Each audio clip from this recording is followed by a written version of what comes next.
Thank you, Matt. I wanted to talk about our recycling program here in Ann Arbor.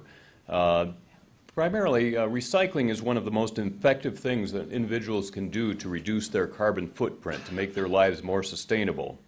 Ann Arbor has the distinction of being one of the top recycling communities in the U.S., according to a recent EPA study. What have we done to make recycling work in Ann Arbor?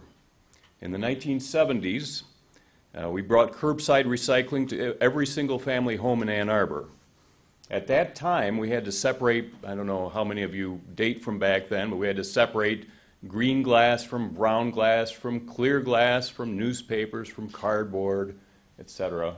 Reminded me of, I don't know if you can read this, one of my favorite New Yorker cartoons is called Recycling in Hell.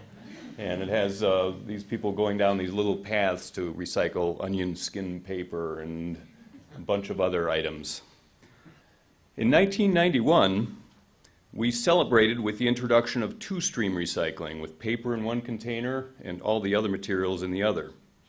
At that time, every multifamily household was added to the program, which doubled the number of residents participating in the recycling program. It was very successful. We saw a large increase in recycling at that time. We built a sorting facility at the location of what is now the drop-off station on Ellsworth Road. We had this sorting container line added, which was actually built by a manufacturer that built potato sorting equipment. This thing was able to sort each color of glass and the metals and the plastics. For those of you who participated back then, we added the HDPE plastics at that time, which was a big move. The two-stream recycling was much easier for the drivers, although the collection was still manual, as you can see in this picture. In 2010, the city moved to a whole new level with single-stream recycling, where all recyclable materials were put into one cart. A number of new types of plastics were added to the mix. Every household in Ann Arbor received a card as part of this program with a radio frequency tag in it that allowed it to be allowed them to participate, at least the single-family households, to participate in a program called Recycle Bank, where you could get points for putting your cart out with the recyclables each week.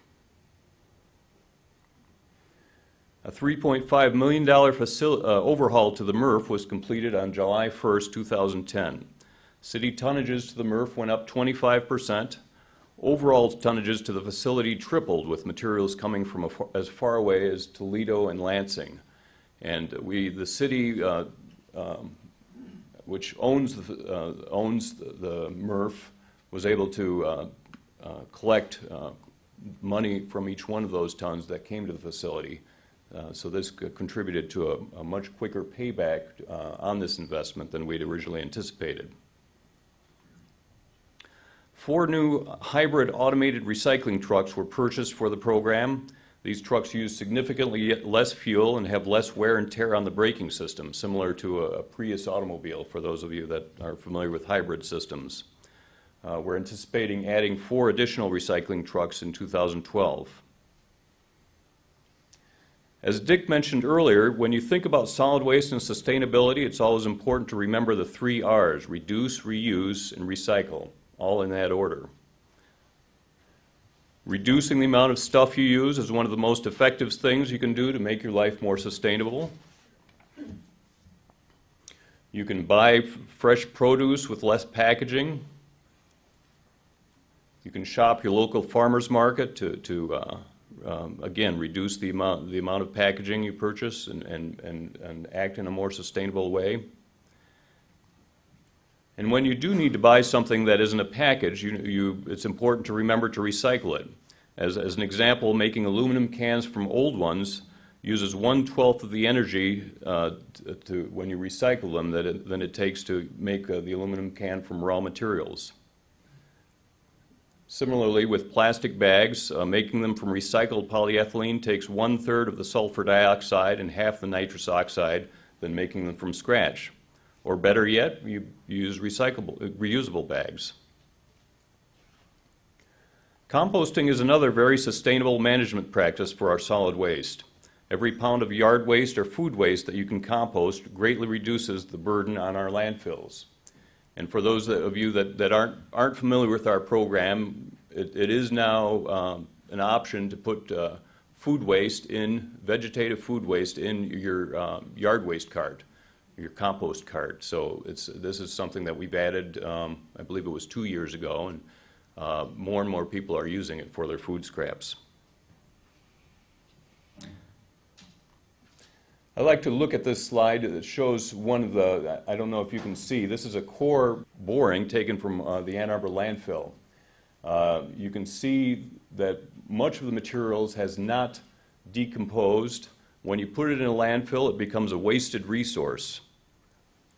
It sits there and really doesn't get used. Here are some samples that were taken from that core boring. You can still see the pictures. Nothing has decomposed. That material will sit there forever. So in summary, recycling is something that is not only positive for the environment, it creates jobs, and it's something we owe our children. Here's a group of them touring our MRF. If any of you want any more information on our recycling program, you can visit our website at a2gov.org/recycle. I do want to mention that we're starting work on our solid waste management plan.